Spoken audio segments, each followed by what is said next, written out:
Attention! The National Weather Service has issued a hurricane warning for the entirety of the National Hockey League. Please stay tuned for further information from the Storm Cellar. Welcome back to the Storm Cellar. We have a guest joining us. Second week in a row, we're having a repeat guest, Ray, something we've never really done before. No. But this was the right time because we have something specific to discuss and the perfect guest to do it. So, Ray, how are you doing today? And then I'll let you reintroduce a friend of the show.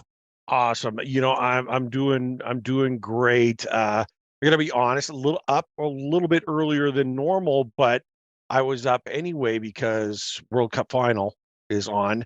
And as I'm recording it now, so I'm trying to stay away from my phone on the side. I'll be paying full attention to this and just kind of going back and catching up with everyone after the recording. So Understood. The World Cup is on. It's going to be great. But you are right. We've had one of the best guests that we've had ever. And the reason why is because he's in the game just like us. Great podcasts. Collin Ferns. Collin is back, and we got lots to discuss. Important discussions too, I think. Collin, thanks for joining us once again. Oh, thanks for having me. It's a pleasure to be in the Storm Cellar. It's a little chilly, I'm gonna be honest, but it's fine. I'll just wear a jacket. Well, that's the breeze coming in from Calgary. It's minus 24 degrees Celsius right now. It feels like minus 32 thanks to the biting wind. So that's probably, I have to apologize. Why would you live with there? me. Yeah, We're You made a right choice around to live 0 there. Fahrenheit there, Ray. That's what's chilly. that? It is a little chilly, but if you don't like the weather, it'll change. 5 minutes. That's all you need. So let's jump right in. First of all, Collin, we know your background because we had you lay it out here for us before, but there's always time to promote your casts, and we love doing that for people. So hit us with it. I said you're in the game with us because you got your podcast going too, but you've got a few things on the go. You're juggling the balls. Fire it up there. Tell us what you got for us. Elevator pitch time. It's an exciting time to be a Hurricanes fan. It's also, I believe there is a new generation of Hurricanes fans building right now. So Amen. My podcast, which I've talked about before, is Home Ice Advantage, which by the name Home Ice Advantage, you should get that it's kind of a homo podcast. I'll never compliment, well, the Rangers played well tonight, they deserve the win. No, screw that. They never deserve to win. The Hurricanes should always pull out the run. And the whole point of my podcast is that this new generation of Hurricanes fans, absolutely no disrespect to them, they just don't know all the stories yet. That's fine. They don't know about Jeff O'Neill taking a puck to the eye. They don't know about Scotty Walker Game 7 overtime after just a terrible time in his personal life. Or they don't know, I was talking to Mike Maniscalco recently, which is a humble brag. Anyways, and I was talking about the shock of the rock with him. And I was like, there were so many people who look and are like, oh, okay, you made the 2002 Cup Finals. But they don't realize that we had a real chance to beat the most stacked hockey team of all time in the Detroit Red Wings. We could have done it. Didn't happen. And, whatever, Scotty Bowman, 17 Hall of Famers, yada, yada. Or if you look at 2009, you're like, well, you got swept by the Penguins in the Eastern Conference Finals. Why does that matter? Well, those first two series against New Jersey and Boston could have been our best two series of the entire franchise. So I'm trying to tell those stories. And I love that.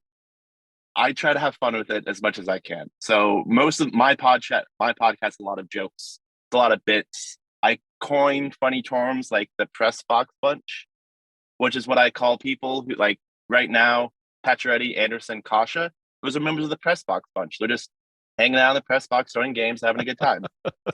Don't forget Dylan Coughlin. I know he's in the A for a couple of weeks. He's in Chicago. I'm not worried about it. I have to admit, and all kidding aside, I listen to your podcast very regularly. I don't have a lot of extra time to listen to things, but you and our friends over at the Storm Surge are the two podcasts I routinely try and make room for. I love yours because it's shorter. You do it typically bi-weekly. And that gives me, it's just perfect for me to like drive into work the days after work or drive home, or if I'm running errands, I'll pop it on and I can be done with the whole episode, in one trip. I love that. And I love that, like, New Jersey's a great example. When they were talking about Stadium Series opponents for us, one of the teams that jumps out to, I think, any old school Hurricanes fan that's been around a while is the New Jersey Devils. That feels like our first real rival after moving to Raleigh. Without question. I mean, I still love to hate those guys. I still hate Scott Stevens. It's been, 20 years? Absolutely. I still despise Scott Stevens.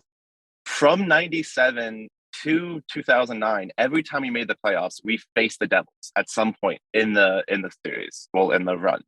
So it was literally natural rivalry created that we just kind of ignore now because we both were bad for a minute there. Yeah, that's yeah. You hit the nail on the head. And for me, I always think of the time because we've beaten the Habs, right? And so that's my thing. But everyone knows about my my real loathing of that squad, the team that shall not be named. It's a certain je ne sais quoi. Well, I've got a legitimate Schadenfreude thing with them because it just, I can't even describe it, but that goes all the way back to the Whalers and so forth.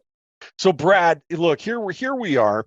You stirred things up a little bit. I'm not going to lie. It was a funny take. It made me laugh. However, I'm going to hold you to it and let you explain yourself. Aho is holding back the team? If there's a hot take in Raleigh surrounding the Hurricanes, I think that's the hot take, right? Aho is holding the team back. And I say it in jest-ish. And I kid not there. Yeah. Sebastian Aho has been a mainstay of this Hurricanes team for a number of years now. As Aho goes, often is how the team goes, which is great, except for when he's not playing well. But even him, Aho not playing well is still better than most people playing pretty good. Agreed. What I meant by it, though, is it was a little tongue in cheek, but when Aho is not in the lineup, and this has gone on for a year or two now, I've noticed, other guys tend to step up and fill in that vacancy. You see guys like, okay, Aho's not in. Somebody who, next man up. Yeah. Going back to the cup runs, the Laviolette years, whatever it takes, right? And so I don't mean it, but I kind of do. And I think seeing Sebastian out for this last week or so has proven that. I mean, we're getting points from Nosen, from Nazen, from Stepan, right? Teravainen gets his first last night. Yeah. Svechnikov and Natchez still on fire. Other guys, Stastny finally gets on the board and has had some good looks with getting the top line time. It's not that Aho is a negative effect on the team, but it's a little bit of, I don't want to say addition by subtraction, but Aho not being in the lineup, clears a little space for guys like Stastny to get up on the top line with more skilled guys and has risen to the challenge. Mm-hmm. And two, it gives the guys that little extra push that I feel some of them have needed to get their butts in gear. Because we're seeing better play from some of these guys. It's not that Aho obviously is really holding the team back, but not having Aho in the lineup is giving guys the opportunity and the reason to step up their own games. And now the Hurricanes have got, 11 of 12 points. They have points in 10 straight. And they're 2 points behind the Devils going into a game this week against the Metro leading Devils. And they are right back in this thing at the top of the Metro. We've said before, there were times when we had concerns about some things. Power play, penalty kill. We weren't worried, but we were a little concerned that they needed to right the ship. They needed some time. And they've done that with Aho out of the lineup. If Aho comes back and steps in and is Aho, this team is going to look dynamite. Two things. You didn't mention that we have a game in hand. true hockey fans always mention the game in hand like it's some mythical thing. But the next man up thing has always kind of been our MO, especially under Brindamore. And the perfect example of it, which is a little far back at this point, with the David Ayers game, where there was absolutely no reason we should have won that game. But everyone dug in because, hey, you got to get this guy his win. Like, this is one game. This is one shot. You got to get it. It was I can't. one shot, one opportunity. Exactly. Oh my There you go. Couldn't help Look, myself. I don't blame you. It was well played. I think it's just a basic proof of the type of culture this team has. They know when one of their best players go down, everyone has to step up their game to make up for it. And that's not just individually speaking, as far as the players who are going to be slotted into his spot, like Stastny. We're talking about the improvement of every line. It's like when you look at last night's contest against, the Stars, everything you needed to know about how that game would go was seen in the very first shift. The very first shift. It was Stahl and Fost, who's back in the lineup, and Martinook, who kept the Robertson line pinned into their end for the first 45 seconds. Those types of performances then spread throughout the lineup. Everyone was stepping up their game, knowing that, and I mean, first of all, that Dallas is a great squad, number one in the Central right now, and they have snipers and experienced players like Jamie Benn, like all of these guys who are playing great. They're a great squad. Wedgwood, you know what? I was expecting Ottinger in net last night. I kind of was, but they played Wedgwood, and he didn't play a terrible game. When you hear, he allowed 5 goals, he was terrible. No. It's like some of those saves that he made, it could have been a lot worse. So it speaks to me like when Aho goes down, there's everyone kind of takes it upon themselves that they know they have to bring their A game. No off night, no off shifts. And that's what the culture that Rod has brought into the team. And it just you're right, Brad. When you say now Aho comes in, we're dynamite. I mean, 100% absolute dynamite, but not anything that we weren't already. This is a dynamite squad, perhaps the best lineup that we have ever put on the ice, by and large. It can be. I would wait until Pacioretty comes back to put that marker on it, but it definitely could be. Yeah. Oh, 100%. 100%. So it was funny, and I knew where you were going with it. There's no way I was gonna, put you on blast for that, because it was funny. But I probably deserve it. Funny and true. It's funny because it's true. Look, now we've got Collin here, and it's funny. I'll just step off just for a second. NHL Network. I was listening to The Point on Wednesday. And it's a great show. But they're stealing our stuff. Right? Oh, can we get them for copyright infringement? We should. That's $250,000 per. We should. We threw out the massive problem that is really not a problem at all that the Hurricanes have in Pyotr the Great, like a Chekhov. Suddenly, they're asking on Tuesday the questions that we've been asking for 2 weeks. With Kochetkov playing as great as he is, what the heck do we do when Andersen comes back?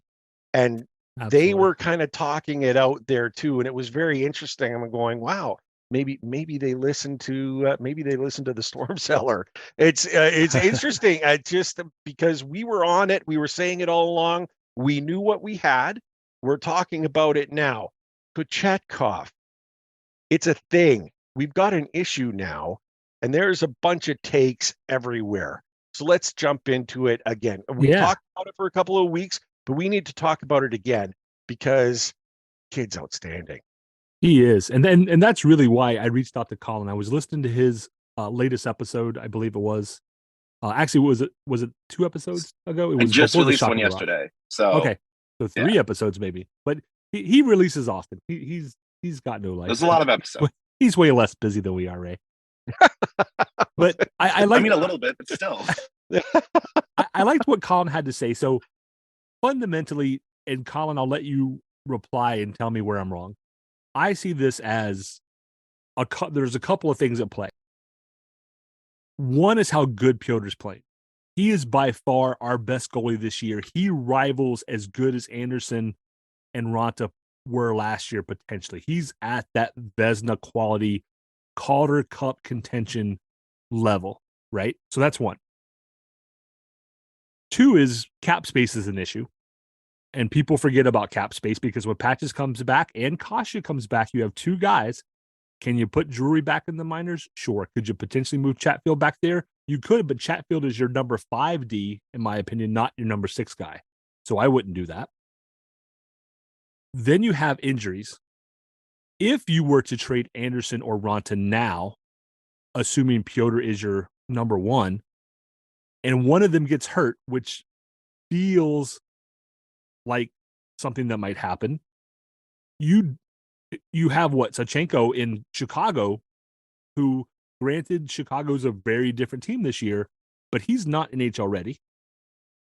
So then you have Piotr on an island.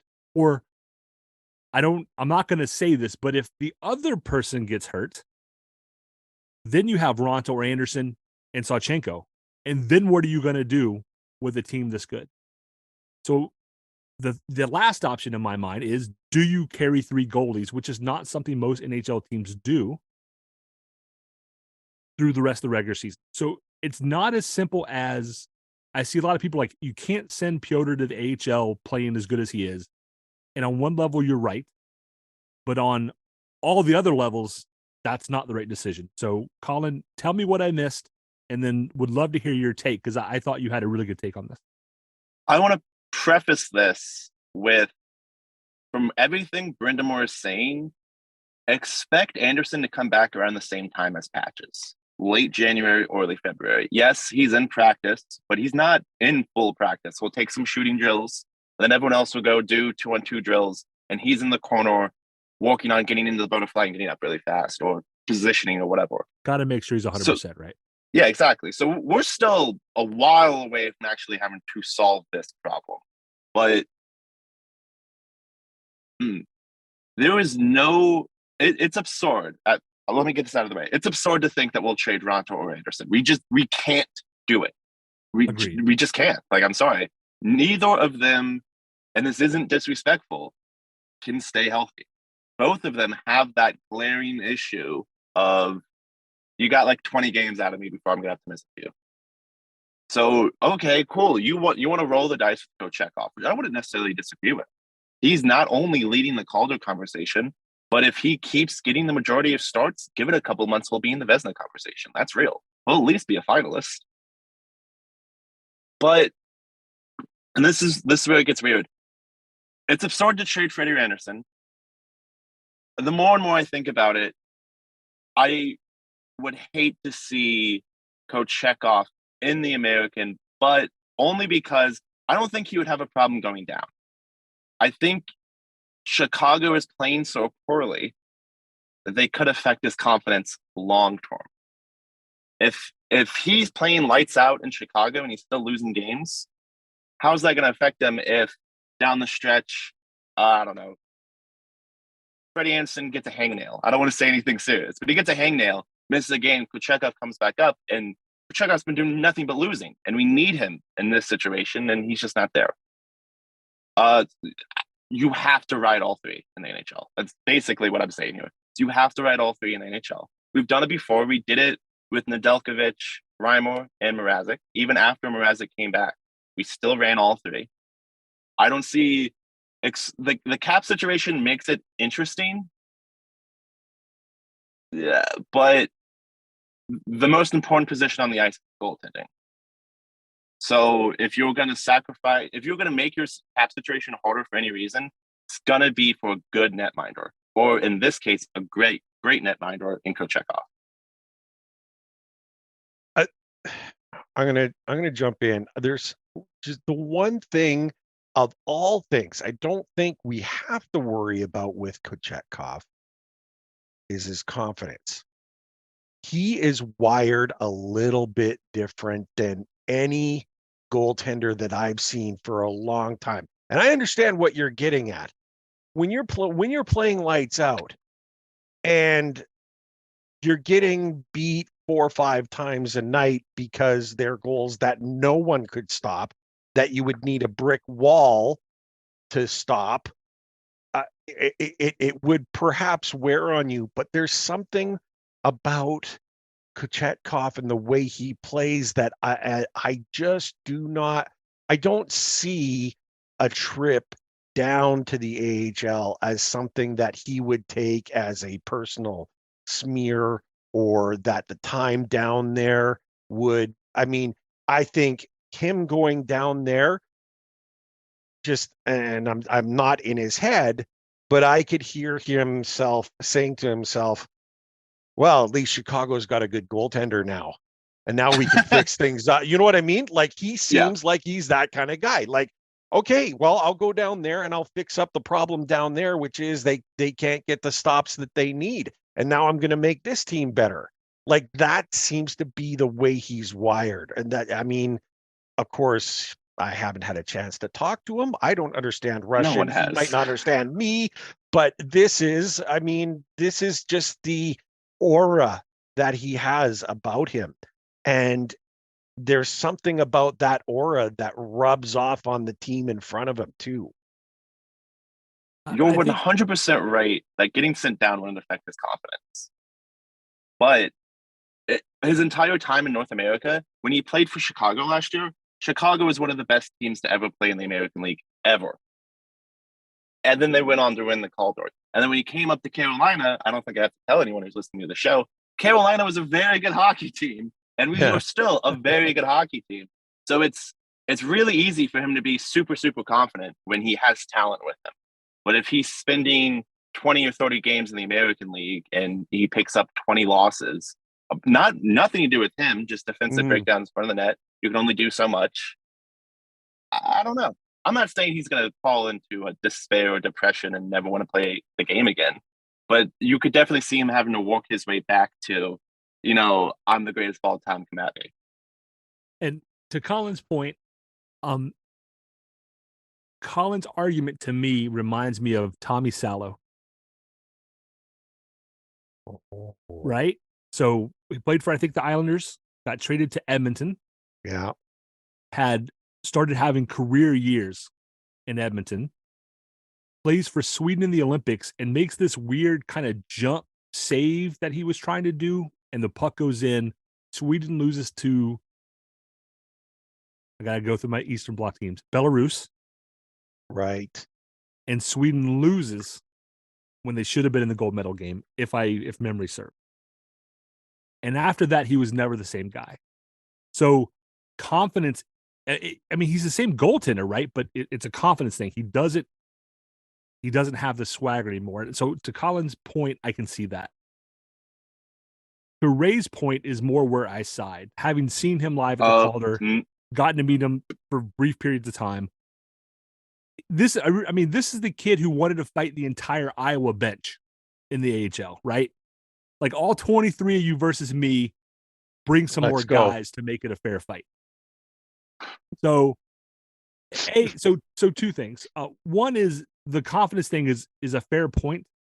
I don't know that if you're going to do 3 goaltenders, you're going to rotate all 3. Are you going to have a 1A, a 1B, and then somebody mostly part of that press box bunch? And how do you keep those guys sharp? I'd rather have him taking pucks, and he's going to get a lot more ugly looks, things that he's going to get more shots that he would not see in the NHL playing for Chicago, which might be good for him, at least short term. And in my mind, this is only an issue until playoffs, right? Playoffs, roster size goes up, cap is gone, then we can roll 3 guys, and then I think you roll Piotr until you need somebody else. But Yeah, I guess in my mind, the biggest thing with Piotr is going to be, I'm kind of with you, Ray. This kid exudes confidence. I am here. I am the rock upon which the foundation will be built. In a way that reminds me, I'm not saying his skills yet are too like a Wah or a Brodeur or a Hasek, but his attitude is, and I like that in a goalie. I want a goalie who says, "This is my net, man." Paraphrasing the movie Miracle. Yeah. And you feel that from Piotr. Like, this is my net. Like, oh, Brad Marchand's going to come by and give me a little, come through my crease. I'm going to swat this, league veteran, top of the class guy. And when he swats me back, I'm going to get in his face because that's just who I am. So, Collin, we know you have to roll right away. You get the last word on this. First of all, I should have known that Brad was going to agree with you, Ray. Biased takes. I don't even know why I'm here. We even look come on now. No. But I'll finish with keep running all 3 goaltenders is not the best possible situation. But welcome to pro sports. It's almost never the best possible situation. So is it going to hurt? It will, without a doubt, hurt Coach Chekhov's overall development this season if you have to run all 3 goaltenders. There's no denying that. I 100% get that.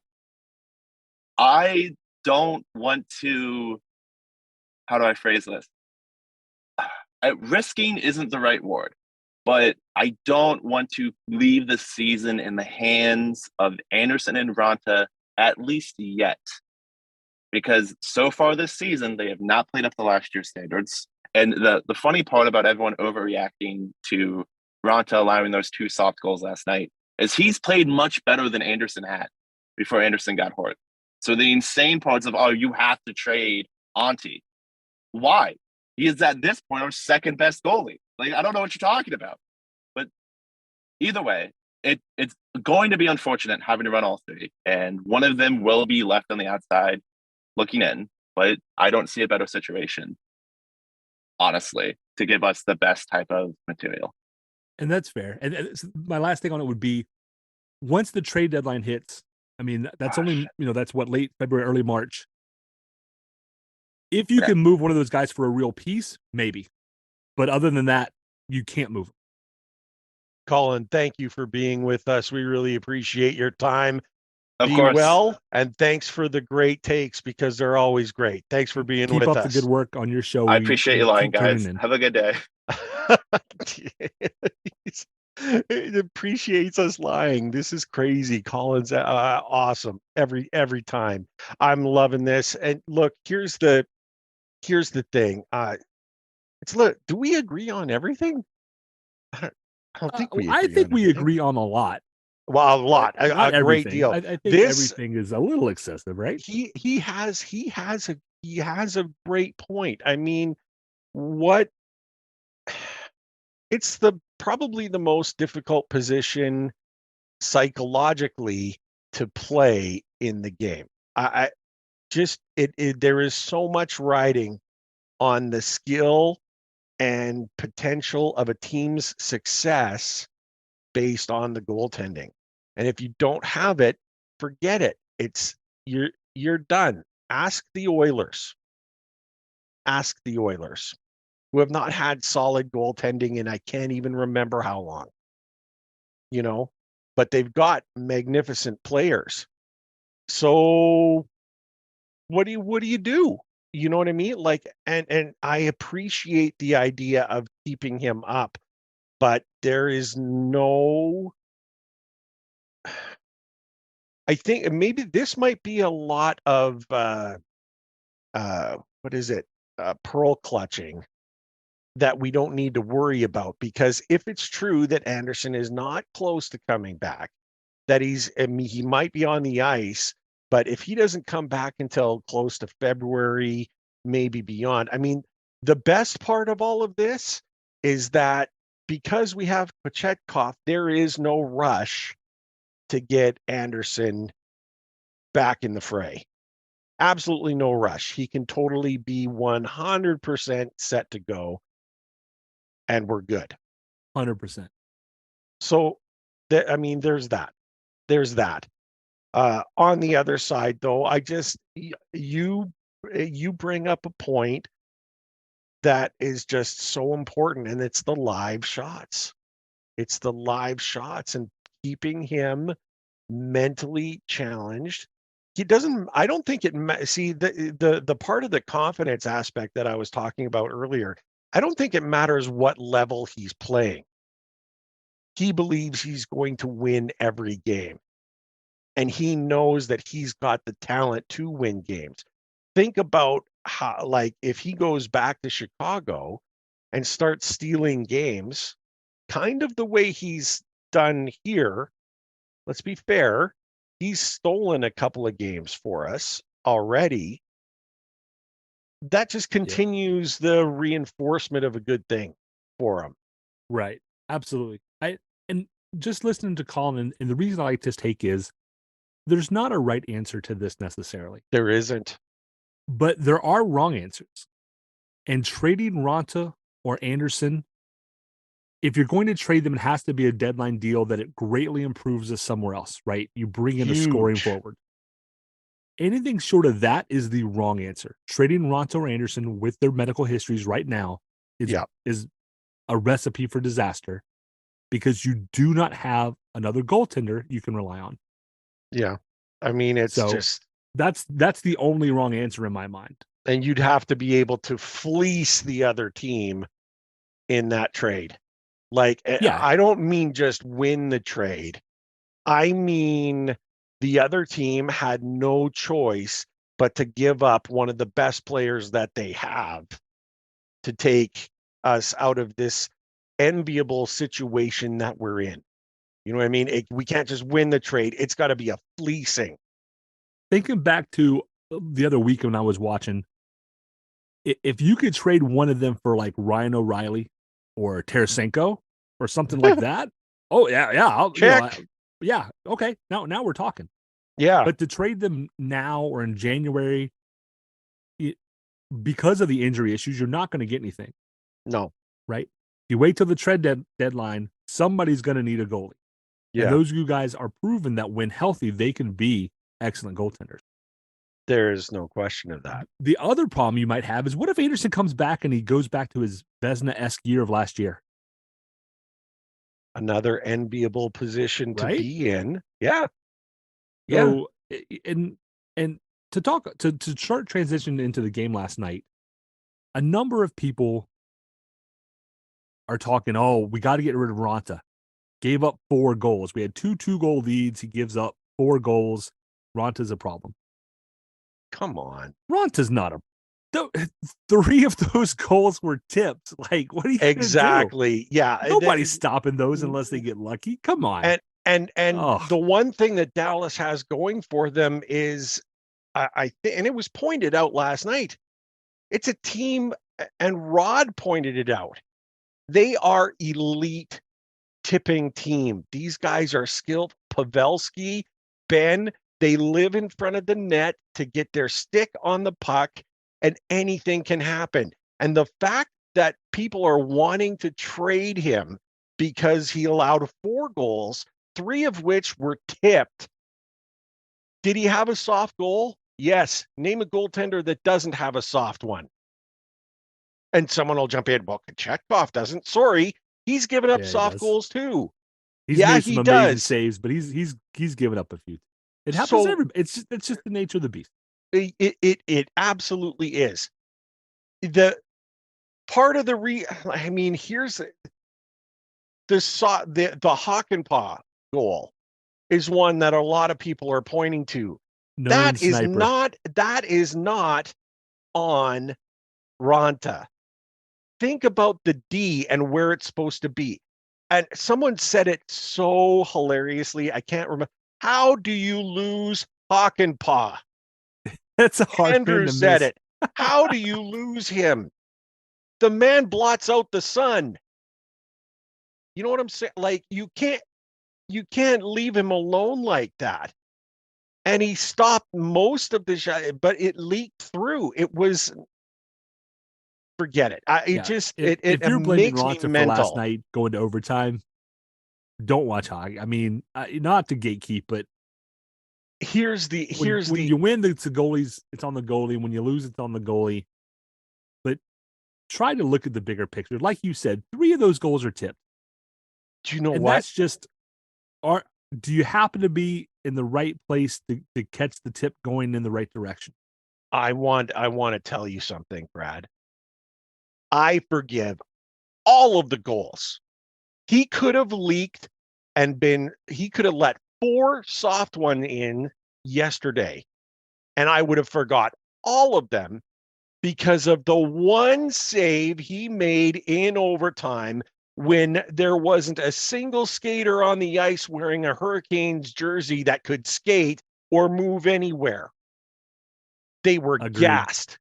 90 friggin' seconds in that zone, huffing and puffing. Like Stahl of all players, standing up, just full, like I can't move anymore. Burnsy, they were completely out of gas. They were beyond out of gas. And they get in on a great shot, and he makes the stop that gets the line change.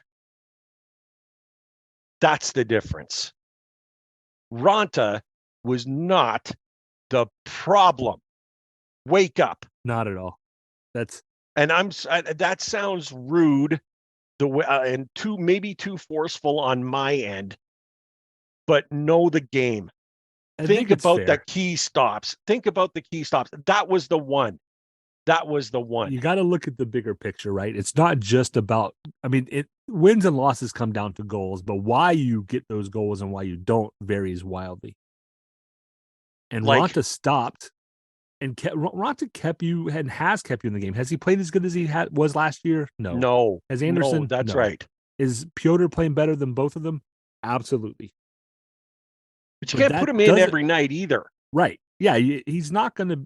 The NHL, the days of your number one goalie playing 50 or 60 games is just over. Just not going to happen anymore. Yeah, it is. It isn't, and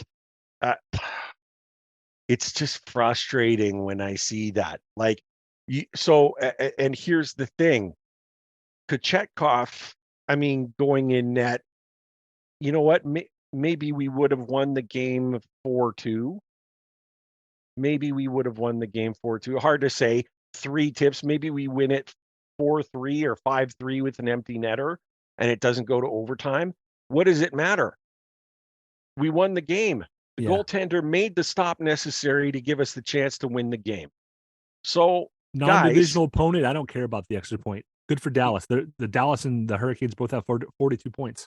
Good for them. I like watching Dallas. They're a fun team to watch. Dallas is they're solid. There's another team who plays, this is going to sound so corny, but plays the game the right way. I like the way they play their game. I like the I don't have a second team, but I could see Dallas. They are one of the teams where if they're on, I will stop it sometime. Yeah. Oh, wow. They're great. So look, yes, there's a lot of consternation about our goaltending situation and the embarrassment of riches that we have. Yes, we're aware of it. No, the issue isn't immediate where we have to start worrying about things right away. But hey, let's pump the brakes a little bit on dealing these players right now. There's no reason, and there's a million reasons not. Exactly. Whether you ride 3 goalies or you send Piotr back to the AHL is a different question. Yeah. That's a tough one. That's one of those decisions I'm glad I'm not the GM. But trading away one of them right now, terrible idea. That would I would blow a gasket. I would certainly blow a gasket. Too. It would be. And last year's playoffs prove it. Like, it's amazing how quickly people forget. Had Piotr, what if Piotr wasn't available last year and we go into the playoffs with Raanta and Sawchenko? Do you get out of round one? Well, I don't think you get out of round one. I think the Bruins just take it to you and take you out to the shed and it's over. Yeah. And I mean, wouldn't it have been Lions last year? Excuse me, I said Sawchenko. We did have Lions. Like, wow, like just consider the options. And and no slight on Lions. No. But and Piotr came in and played above expectations by a lot. He surprised the heck out of everyone, didn't he? Like, he was like, is this a unicorn? Is this a meteor passing through the sky? You know what I mean? Like, how do you? He was such a great surprise. Such a great surprise. How do you? Great surprise. Nice kid.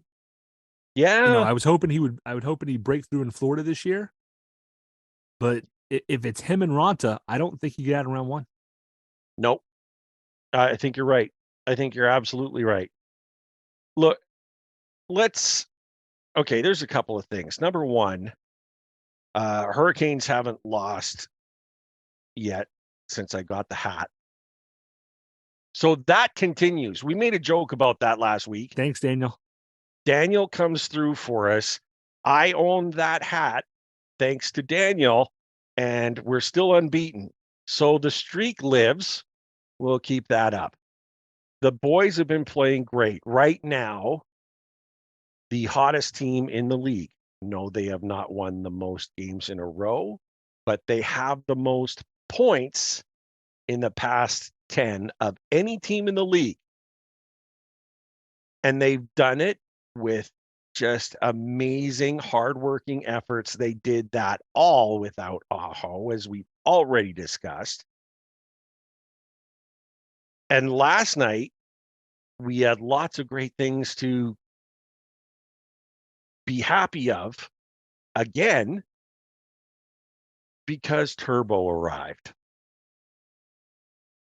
Now, in the first period, I made a point of sending a message to you about how terribly snake bit he was, because he was alone in front of the net that was wide open, Wedgwood somewhere near the corner, and he got the puck was right there laying for him, swinging over, and the defenseman got his stick on his a little bit to take away maybe the angle, but he missed the net. And I was thinking, oh my God, he's got to be so frustrated.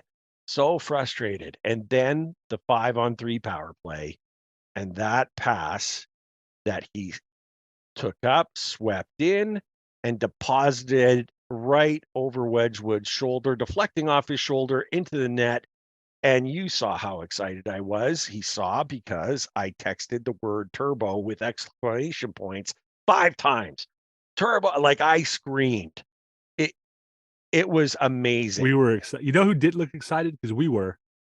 Turbo. We were more Turbo excited like, for him. Yeah, he should just leave the excitement. Maybe that's what he does. He just leaves the excitement for everyone else to say, and he's just like doing his job. I don't know. He was great. And so having him show up and putting the points on the board, now we're rolling. I'm liking this. And I think this is one of those situations, and you have said this before, Brad, so I am attributing this to you. It's the dam breaking, right? I think feels like they're settling in, right? Yeah, everything seems to be moving in the direction that you need them to. And Turbo was great and deserved the second star. The most he just didn't want to be the second star, did he? he never does. And we were joking about this before the show with Collin. And I love the fact that as Caniacs, we embrace him. I think part of it is a cultural thing. Certainly when we have talked to our Finnish guests, I noticed like they tend to be a little more reserved. Americans are kind of known, and you're a Canadian, but you're an honorary American. Yeah. I don't know if that's a compliment or not, Ray. Sorry. I'll take it. But take it. we tend to be a little more loquacious, right? A little more talkative, a little more, hey, how you doing? A little more back and forth. And I think that's just not Turbo. I love the fact that people give him a hard time about it, but in a very familial way, like a brother or sister. You're like, oh, come on, man, smile. Like, Smile. Give us something. Yeah, you know you what? can just see him like, and his quote, "Oh, I didn't think I was going to get one this year." I mean, yeah, the guy's sense of humor is off the charts. It's very dry, but yeah, it's like it's just a hat that fits my head, or any of the other Turbo quips. I'm wearing my Teravainen jersey. I see that, and it looks fantastic. We were hoping to have Linnea and Carrie Jean on. They don't have voices from last night's game.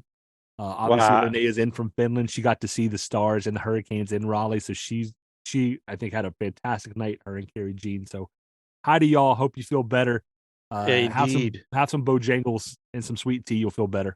A little bit of lozenges, a little bit of honey tea or whatever. Like that'll work for you. There you go. And how about for Linnea? I'm saying that right, Linnea? Yep, I think you were sick the week that Linnea and I were speaking. Yep. Yeah, and so the fact that she got to come to the United States to watch the Finnish inter-squad game is outstanding. Certainly she deserves that type of. Are there two teams in the league that have? Is there any team in the league that has more Finns on their squad than the Canes and Dallas? I don't think it was so. like an inter-squad game. That's like watching Finns Olympic practice. Exactly. And all of them just absolutely fantastic. It's just great. That's why known sniper Yanni Hakanpää scored, I think. Was like, like Linnea's here tonight. Boop. This one's for you, and it's, there you go. And look, this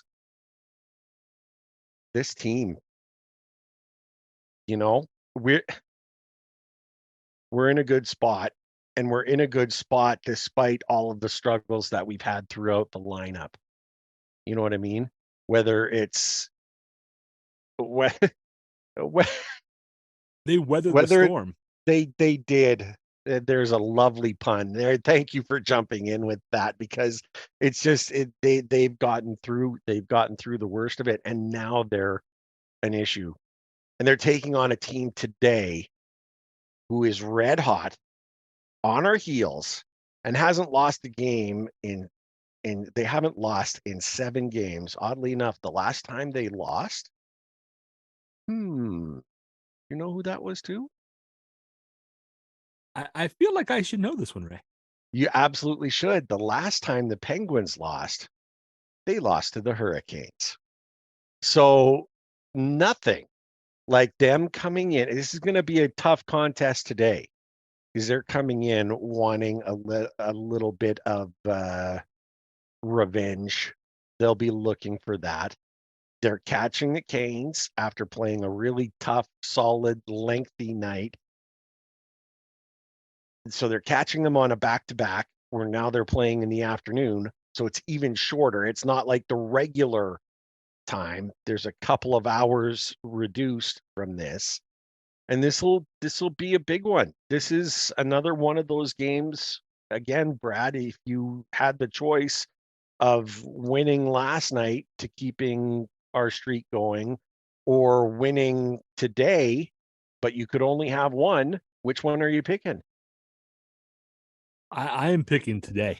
Yeah. I'd like both, but obviously. I mean, so last night, real quick, I think it was 2 for 4 on the power play. Fantastic. Glad to see that. Yep. Carolina's 8-0-2 in their last 10. The Penguins are 8-1-1. Yep. So just what you said. The Hurricanes have a game in hand and are 2 points back on the Devils, whom we see Tuesday night. So if they were to win today, knock on wood, if they were to win today, you go into Tuesday night's game to see who who's on top in the Metro. Goal differential's coming up. They're up to a +10. They've added 3 more goals. They keep riding up. Jersey and Pittsburgh goal differentials going down, +30 and +20 respectively. Mm-hmm. Hurricanes power play, 18.8%, starting to get, I don't know if I would say respectable yet. It's still like 26th in the league, but it is not yet. up, right? It's going in the right we're direction. At least on the right side of things, and we're in the top half of the league on the penalty kill. So things are trending upward without Sebastian Aho, who we traditionally, the last few years at least, have thought of as our best player. Yep. I'm not sure it's not Svechnikov or Natchez right now. Right now, it's hard to pick between the two. Svechnikov laid a hit on, I forgot who it was last night. Just a beaut. Loved it. He had a few of them last night. You know, if I'm picking the best right now, it's Svech by body check. Like that's the only element of his game Natchez doesn't quite have, and that's fine. Yeah, and he doesn't have to be. He's not a power forward the way Svech is. Exactly. He needs to be a goal scorer, and he's scoring goals. Yep. That's exactly it. And he's hustling. His speed was so important. You could see him in that overtime goal, right? When he finally got control of the puck after the Canes had no control, none over the puck at all. He gets it and starts flying up the wing, and you could see him accelerating away. It was proof of his speed. And with Svech getting in there, it was great. They have an awesome connection. They're playing well. They're doing great. Like I said, right now, best players on the team, Svech, Natchez, just 1A and 1B. Aho just underneath, but everyone is picking up the slack because Aho is out. Right. And in that OT, we've mentioned Natchez's wheels before. It's one of the things we like about him, right? Watching that kid skate. Woo. I don't know that we appreciate how quick Svechnikov is. He's one of those guys who has a big frame, and those bigger frame guys don't look like they're working as hard, so they don't feel like they're skating as fast. But Svechnikov jumps into the play in OT. Yep. Goes down. The pass is a little late, but I don't think you can do much about it because it was defended pretty well. It had to be late because of how well it was defended. Exactly. 100%. You hit it perfectly. Yeah. And then what impressed me about them, and props to them both, but especially Natchez, is so the puck goes wide right after the deflection. Svechnikov is right on top of it and goes in. Natchez doesn't give up on the play and goes right to the front of the net. And I couldn't quite tell on the replay. I want to see it. It looks like Natchez's stick knocked the defender's stick into the puck and into the goal, that's exactly what happened. Is great. I was laughing. And the pure joy, that might have been the best Selly of the year. Natchez just let loose for a moment. Yeah. And you could just go, that kid is having a great time. And I call them kids because, gosh darn it, they're kids, right? These are all under 25s. Yeah. I'd like to see them out there. They're working, but having a good time is important. And I think it's absolutely wonderful to see that kind of exhilaration for a job well done. I want to make a point about the Turbo goal. Turbo may not have been smiling.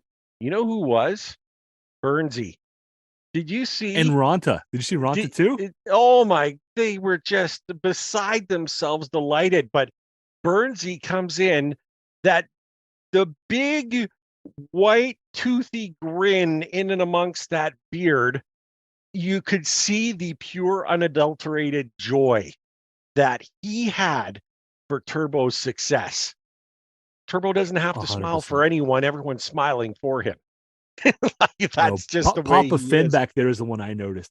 Oh my gosh, so celebrating, good. Enjoying it, eyes lighting up. It was outstanding. I think Burnsy's up to 17 assists, something like that, and 2 last night.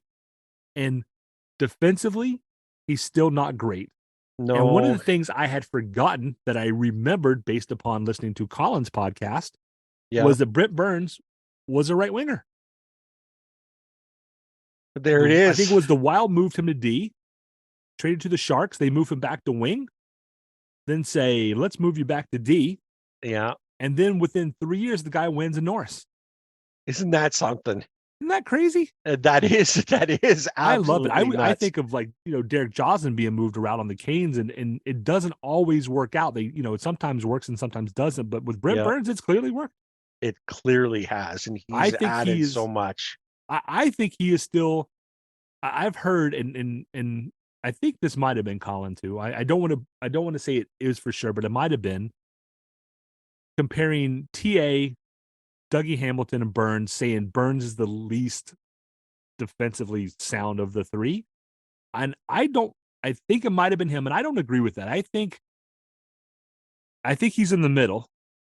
Yeah, I think he's in the middle too. And it's hard to judge though, because all three of those guys were paired with Slavin, who makes all of them look better than they really are. No question. But if I have to pick amongst those three guys, who do I want on the team?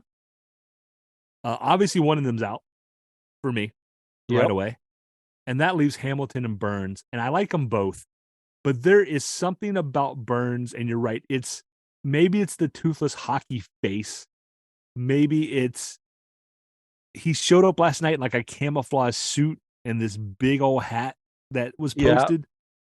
Some of it's about attitude and style, but how do you not like Brent Burns? I mean, I like Dougie Hamilton. I mean, as a hockey player, but Brent Burns adds a layer that you just don't normally find. He seems like the kind of guy who you could see you could go on a camping trip, see him in a tent, be, oh my God, you're Brent Burns. And he'd be like, yeah, I'm Brent Burns. Like, come have a beer and we'll go fishing and we'll gut them and clean them ourselves and just have a regular old time of it. And do you want to see the snake I brought with me? Yeah. The man's great. The man's great. There's another guy with an aura about him. And there's something that just makes you it's for those D&D lovers out there, he's got a charisma aura. You know what I mean? There's something about him. An 18. Yeah, he did 100%. He's got a couple of bonuses in there. I thought for me, he's got like a 24. You know what I mean? A 24 charisma. The man is just everything. I love him. I love him on the team. I always enjoyed his play. When you look around, and it's funny, Collin was talking about his podcast, which is basic pure home stuff, and he doesn't like to give props to other players, other teams or whatever, because it's a pure home one. That particular podcast is what that's the home all ice about. Advantage, right? It's the home ice advantage. So you enjoy that, right? I can't not address and appreciate other players throughout the league who do great things. I've even said it about players on the team that shall not be named. You recognize certain things that are so very important to not only the game, but just as an example to people on how to be. You know what I mean? Mm-hmm. And Burnsy has had that in spades. Everything about him. I still can't get the Snickers commercial. Still makes me laugh and laugh. Do you know who he reminds me of? Like, they're very different physical people, and they're probably really different off the ice. He reminds me a lot of Ray Whitney. Oh yes, doesn't he? Don't you just get those vibes? Like, hey, everything's gonna be okay. We got this. It's all good. What a great analogy. That is perfect. Yes. I remember when Ray used to like slide into the frame for pregame interviews and things. And that's something I could see Burnsy doing, right? Oh yeah. And I know he's done it. We know that he's done it. You've seen it in other places. It's just, they like to have fun, but they also know they have to work hard too. Like they've got the right mix of what you need. Brad, I need locker room loose, right? It does. And that's a big thing in the locker room. You don't want anyone clutching the stick with the death grip, right? Everyone nice, laid back, ready to go. Let's go have some fun, and they can get it done. Brad, I wanted to circle back just for a second to Kochetkov, just because I wanted to play a little game with you. Okay. Now, if you watched the game last night, then you'll have the answers. But here it is. I would like the longest shutout span. We talked about Kochetkov. He got 151 minutes and 26 seconds. Okay. Now, there were 8 goaltenders on that list, 7 others outside of Yoder. Name the goaltenders that you think are on that list for the longest shutout span.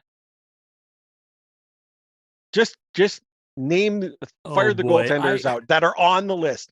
They just have to be on the list. I'm not asking who's number 1, but give me the list. Hurricanes or anybody? Sorry. It includes the Whale. This is franchise now. This is franchise. So all right. So I should have known something like this was coming, because I know people were talking about that Piotr got close to the franchise record. Yep. Is Peter Mrazek on that list? No. Okay. Is Mike Liut on that list? Absolutely. All right. So I don't feel totally bad. So I'm not laying a goose egg, at least.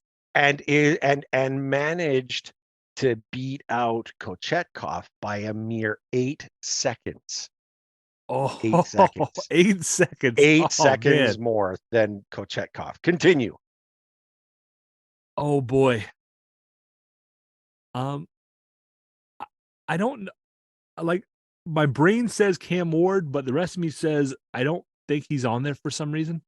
And you're right to believe that. Cam is not on this list, and very surprising. Very surprising. Oh boy. I saw this the other day because I think I saw a graphic of like the top 5 longest streaks in franchise history, and I can't for the life of me remember. I thought it was Mrazek. Is it Nedeljkovic then? I feel like it was somebody fairly recent. No. Oh boy. Yeah, I'm now I know the graphic that you're talking about was the one for rookies, specific rookies. Oh, okay. Because I knew Michael Liut wasn't on there, so that makes sense if it was the rookie list. Exactly. This list is everyone. I'll give it to you. Archie is on it twice. My next thing was going to be, well, it has to be Archer's, because Lord knows that guy was feast or famine at times, but boy, was he fun to watch. And Kevin Weeks is on it twice as well. Oddly enough. That's good company. Sean Burke is included. Sean Berkey. And you mentioned Liut, which, hey, good for you. That makes my heart feel good that you're acknowledging the past. Hey, there's only one other one. That guy was a rock, right? He was. And there's only one other one, and he's the same goaltender that you quizzed me on in the past. Trevor Kidd? Correct. I know there was another one from back then. And he's at the top of the very list. The longest shutout span, 97-98 season, he had put up goose eggs for 219 minutes and 12 seconds. Boy, that's a long time. Kidd's another guy that he kind of gets lost in Hurricanes history a little bit, but he was another one that was I really liked him when we had him. You know what? I'll be honest, because if I recall correctly, he was in Calgary before he moved to Carolina. And I recall that he had kind of lost favor in Calgary. There was a lot of people that turned down on him for whatever reason. I was excited at first, but we're leery because of, but Trevor Kidd, he was great. And a lot of people probably forget Kidd because he was only here for those 2 seasons. Like, he was only here at the very beginning. So I don't think he ever played for the Hurricanes in Raleigh. I think it No. was just the 2 Greensboro years. Which, and as we've heard from people like, Jeff O'Neill and a few others, that those Greensboro years were hard. It was a season-long road trip that you were on, and difficult. So for Nobody lived him, there, no practice facility nearby, right? Practices in Raleigh, then you got to commute.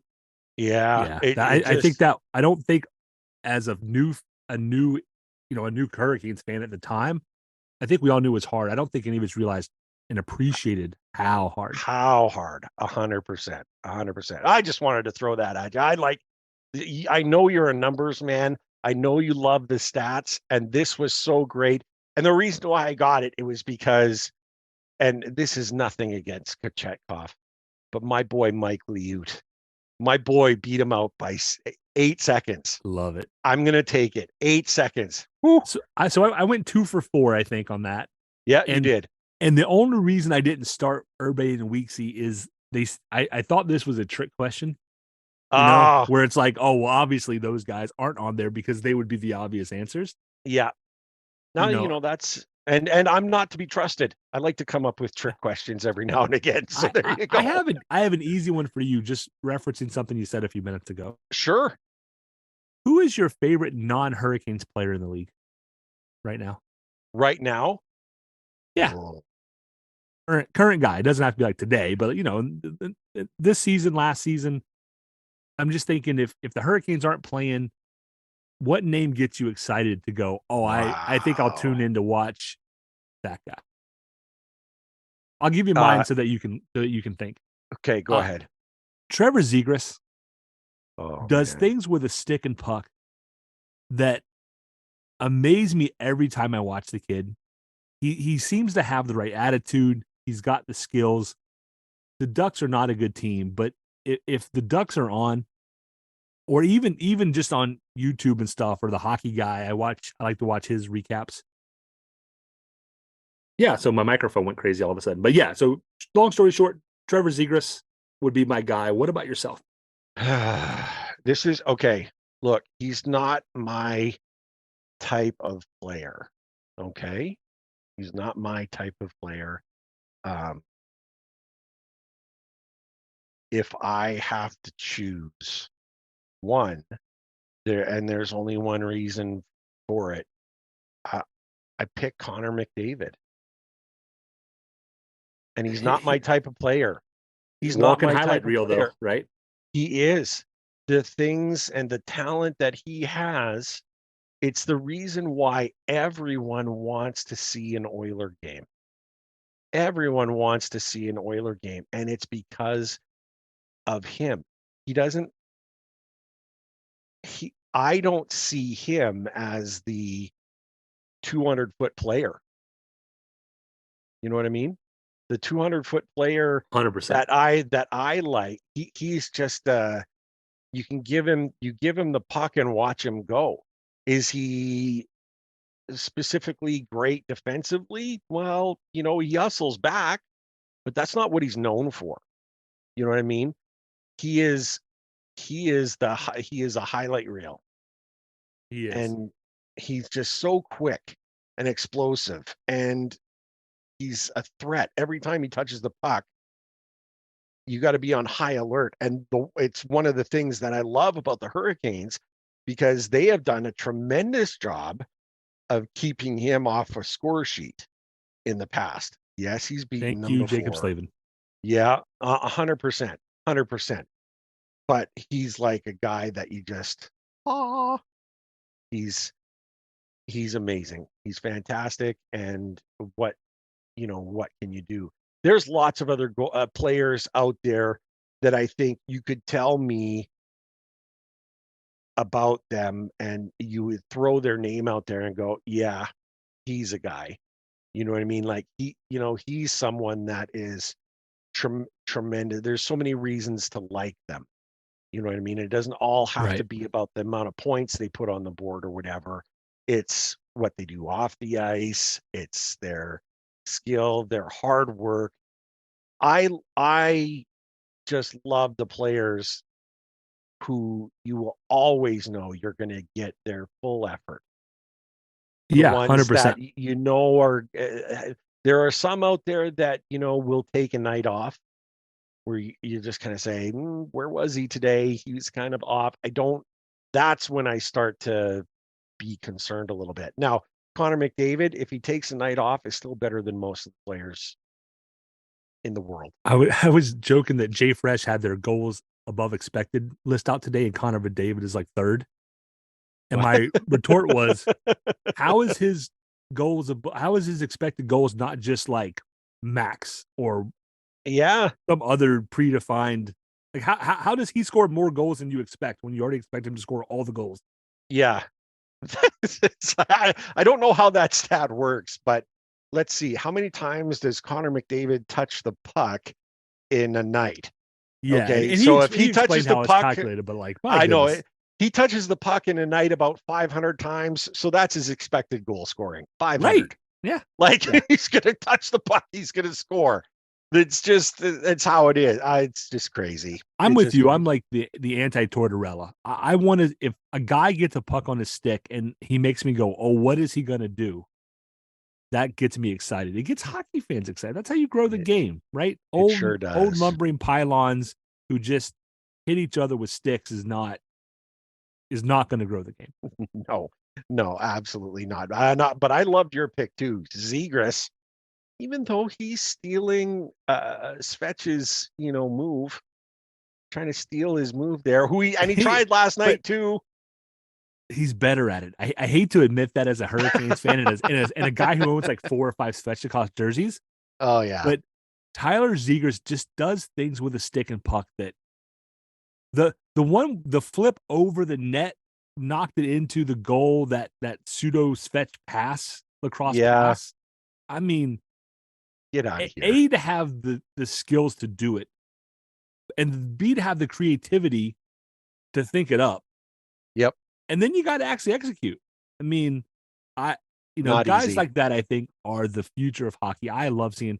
I don't like McDavid as a person. I think he's probably not the nicest person around. Yeah. As a player, I'm with you. I'd rather have a good 200-foot guy who, like Aho, who, does both ends of the ice.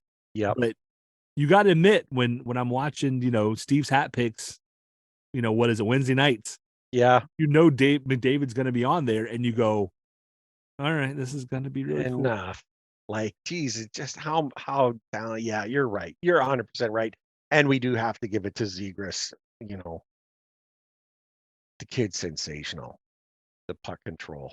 And there's more like him every day, right? I see YouTube videos of 10, 15-year-olds out there doing things with puck that I can't do after, having at least, done some stick and puck, played a little bit, but even after 20 years of stick and puck, I can't do half the things some of these kids can do, and they're going to be great. It's going to be so fun to watch. It is. It absolutely is. So, look, Brad, another day in the books here at the Storm Cellar, where we got Collin Burns in, who gave us sensational Always effort a pleasure. while he was here. It's so much fun to have him in, and he's great. And he takes us to task too. Like, that's the other thing, right? Like, and that's what we say to all of our guests who want to come in. If you don't like exactly what you're saying, that doesn't mean you're not allowed in the Storm Cellar. Come on in. Yeah. Challenge us. Let's talk it out. Dialogue's great. I asked him to come on specifically because I knew that he had a different opinion of Kochetkov than I did. Yep. And I think, and he makes really sound arguments. I was excited to hear a little more explanation from him. That's the whole reason I brought him in, and he's not wrong. Yeah, dialogue. That's the important part. Is he could very well be right that they might just actually carry 3 goalies. And dialogue is the best way to gain understanding amongst people. 100%. You know what I mean? Like, have it all out there, lay it all out, let everyone take a look and decide. It's funny because sometimes you think you're never going to be able to change some people's minds, and there are people out there like that. I like to think of myself, although I am very opinionated, I certainly do acknowledge and appreciate and have changed my mind on certain things Yeah. based on the stories that I've heard, based on the facts and information that I receive. So I Same. have that in me, and we love having it. It just makes it makes the Storm Cellar that better, more vibrant. It's what it's all about. With a We- degree in politics, like that's what I learned in 6 years of college, right? Yeah, Is how to listen to two sides and make a decision and change your mind based upon the information presented to you. it's fantastic. It's just great. I love it when we have episodes like this. And we talked about so much. We got through the thing. You know what? Just before we sign off, prediction sir. for tonight What's up? or prediction for this afternoon. What do you think? Oh boy. What are we looking at? So both teams come in hot. The Hurricanes might be tired. Early games always seem to give them fits, which probably can be said of most teams in the league, but the Hurricanes are the teams I watch the most, right? Yeah. And those weird start times just sometimes don't seem to do it. Given their recent history, OT, Yeah. but they get the win. They find a way to do it in OT, I think. Another OT victory, eh? Yeah, I would I like think this is going to be another 3-4, 4-5 kind of a game. I think you're going to see a very similar game today as you saw last night, possibly. Yeah. I like I see a Canes probably 3-2, and that's me with my heart. I'm thinking that it's one that we have to have, and I would love to be the Hurricane bookends on a Pittsburgh winning streak. The loss before it and the loss to close it. Just make us a nice little Hurricane bookend. That'd be great. And as far as the Devils go, the wheels have fallen off on them. They're 5 in a row that they're down now. That's coming up on Tuesday. That's going to be a great contest too. You will definitely not want to miss watching that one. Brad, fantastic. Then you got the Pens again on Thursday and my Philly on gosh. Friday. We got a big week. We got 4 It's games this a week starting today. Huge week. Is now this just comes to mind here too. I was prepped all to sign off, but my thought is this the last one we do until after the holidays?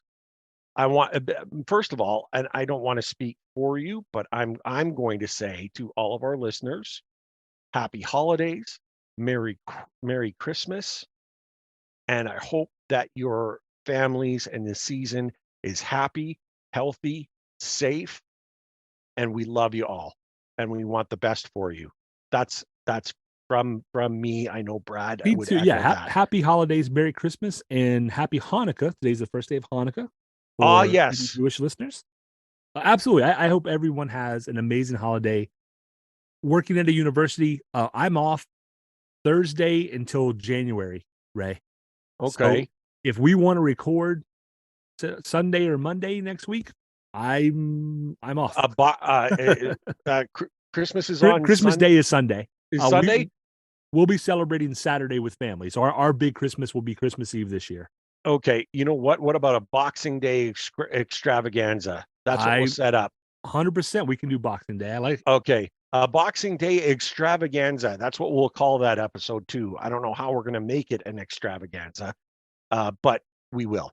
All the best to all of you. Brad, we've said it all. We've done it all. Is there anything left? Go Canes. Yeah, go Canes.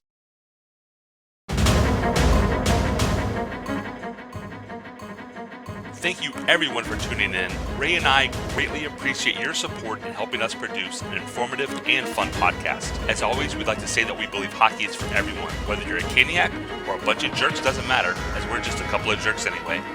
We would love to hear your questions, comments, and suggestions. We will do our best to answer anything hockey related. You can reach us by email at stormcellar97@gmail.com. On Twitter, we are at stormcellar97, and on Facebook at facebook.com/stormcellar97.